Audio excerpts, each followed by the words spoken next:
நான் யாரு? நான் எங்க இருக்கேன்? பண்றதெல்லாம் பண்ணிட்டு ஒன்னும் தெரியாத பப்பா மாதிரி முழிக்கிறான் பாரு. நைனா, ஆத்தா, எப்பரா இருக்க மௌனே?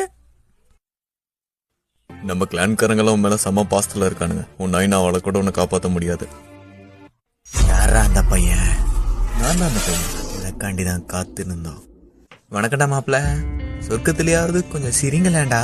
மச்சான், இவன் நம்மள மட்ட பண்ணனால தானே கல்யாண நாள். மகாளி எப்படி இருக்க? ஆசையா மல்லிப்பூ அல்லவா வாங்கிட்டு வந்தேன். வந்து பார்த்தவ எல்லாரையும் மட்ட பண்ணிட்டான்டா. நெல்ரா ஃபுக்காக்கு மௌனே, எங்களை ரொம்ப நேரம் காக்க வச்சுட்ட. நீ பண்ண வேலைக்கு உன்ன கைமா பண்ணி கடைய போறோம்டா. நீ ஏறி ஆடிட்டாச்சு. இது நம்ம காலம். உனக்கு சப்போர்ட்டுக்கு நான் இருக்கேன். இவனா வில்லங்க பிடிச்சவனாச்சே. அடி பொலி அடி பொலி. நீ அவங்க சங்கல செஞ்ச சம்பவத்தை பார்த்து நான் உன்னோட பெரிய ஃபேன் ஆயிட்டாச்சி.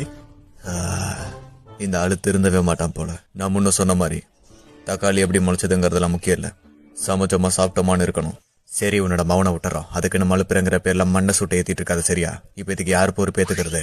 அடச்ச, அந்த சனிய சாஸ்கே கையிலேயே நான் சாகணும். அந்த உச்சிக்காகலான சேர்ந்தவனுக்கு மட்டும் என்கிட்ட கிடைச்சானுங்க, கும்மு கும்முன்னு கும்மி கண்டம் துட்டமா வெட்டி களைச்சு போட்டுருவேன். நாங்க என்ன சீட்டு கட்டா கழிச்சு போடுறதுக்கு? ஆமா, மல்லிப்பூ இவரு கொடுத்துட்டா அல்வாவி சேர்த்து கொடுத்துரு.